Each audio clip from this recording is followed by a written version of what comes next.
अस्सलाम वालेकुम फ्रेंड्स। आप मेरे चैनल पर पहली बार आए हैं तो मेरे चैनल को ज़्यादा से ज़्यादा सब्सक्राइब करें, लाइक शेयर और कमेंट करें। सब्सक्राइब करके प्लीज मुझे सपोर्ट करें। बेल आइकन का बटन दबाना ना भूलें ताकि आने वाली वीडियो की नोटिफिकेशन आप तक पहुंच सके। शुक्रिया। तेनालीराम की ईमानदारी का पुरस्कार।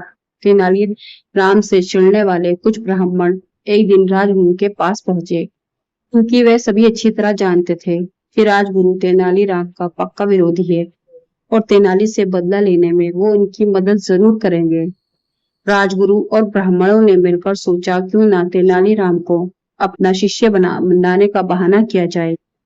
शिष्य बनाने के नियम अनुसार तेनालीराम के शरीर को दागा जाएगा और इस प्रकार हमारा बदला भी पूरा हो जाएगा। फिर राजगुरु उसे निम्न कोटि का ब्राह्मण बताकर अपना शिष्य बनाने से इनकार कर देंगे। अगले ही दिन राजगुरु ने तेनालीराम को अपना शिष्य बनाने की बात बताने के लिए उसे अपने घर बुलाया। चतुर तेनालीराम राजगुरु की बात सुनकर तुरंत समझ गया कि दाल में जरूर कुछ काला है। आप मुझे अपना शिष्य कब बनाएंगे?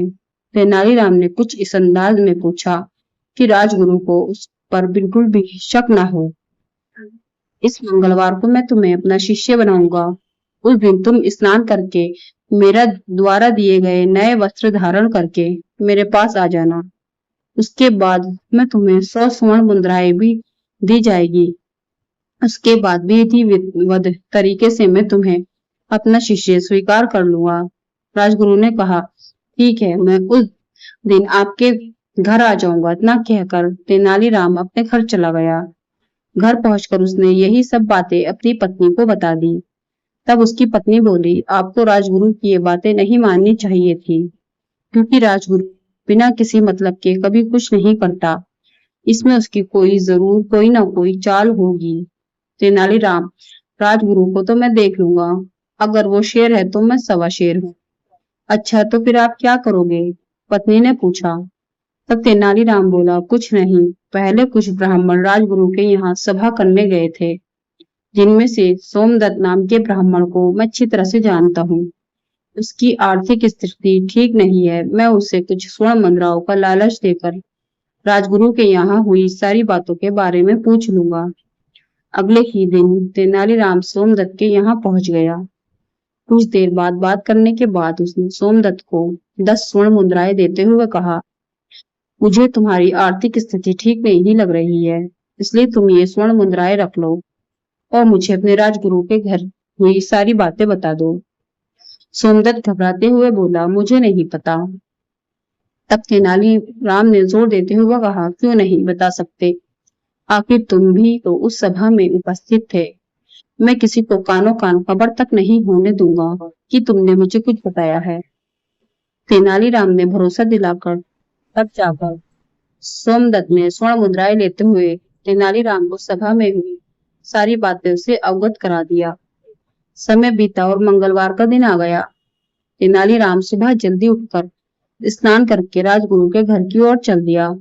राजगुरु के घर पहुंचने पर उसने राजगुरु द्वारा दिए गए सुंदर वस्त्र धारण किए। उसके बाद राजगुरु ने उसे 100 स्वर्ण मुद्राएं देकर बैठने के लिए कहा, क्योंकि नियम के अनुसार अब तेनालीराम को शंख और लोह चक्र से दागा जाना था, इसलिए उन्हें आग में तपाया जा रहा था।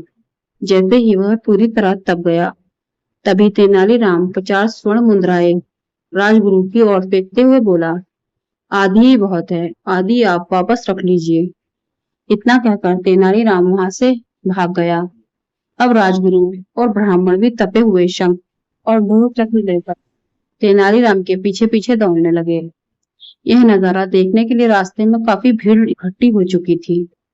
तेनालीराम भागते भागते महाराज के पास पहुंच गया और बोला, महाराज न्याय करे। दरअसल मुझे राजगुरु का शिष्य बना जा रहा था कि मुझे अचानक याद आया कि मैं उनका शिष्य नहीं बन सकता, क्योंकि मैं तो निम्न कोटि का ब्राह्मण हूँ। वैदिकी ब्राह्मण ही राजगुरु का शिष्य बन सकता है। इसलिए आधी विधि होने के कारण मैंने 50 स्वर्ण मुद्राएं रख ली और 50 स्वर्ण मुद्राएं राजगुरु को वापस दे दी। फिर भी वे मुझे दगवाने के लिए मेरे पीछे आ रहे हैं। अब राजगुरु और सभी ब्राह्मण भी वहां पहुंचे तो महाराज के पूछने पर राजगुरु को स्वीकार करना पड़ा कि तेनालीराम उनका शिष्य नहीं बन सकता। राजगुरु ने असली बात छिपाते हुए महाराज से क्षमा मांगते हुए बोले, मैं यह भूल गया था कि तेनालीराम निम्न कोटि का ब्राह्मण है। तभी महाराज बोले, तेनालीराम की ईमानदारी के लिए उसे इनाम मिलना चाहिए। इतना कहते ही महाराज ने तेनालीराम को 1000 स्वर्ण मुद्राएं इनाम के तौर पर दी। बेचारे राजगुरु और ब्राह्मणों की बदला लेने की योजना तो धरी की धरी रह गई। फ्रेंड्स, आपको कहानी पसंद आई है तो मेरे चैनल को सब्सक्राइब करें, लाइक, शेयर और कमेंट करें। शुक्रिया। अल्लाह हाफिज।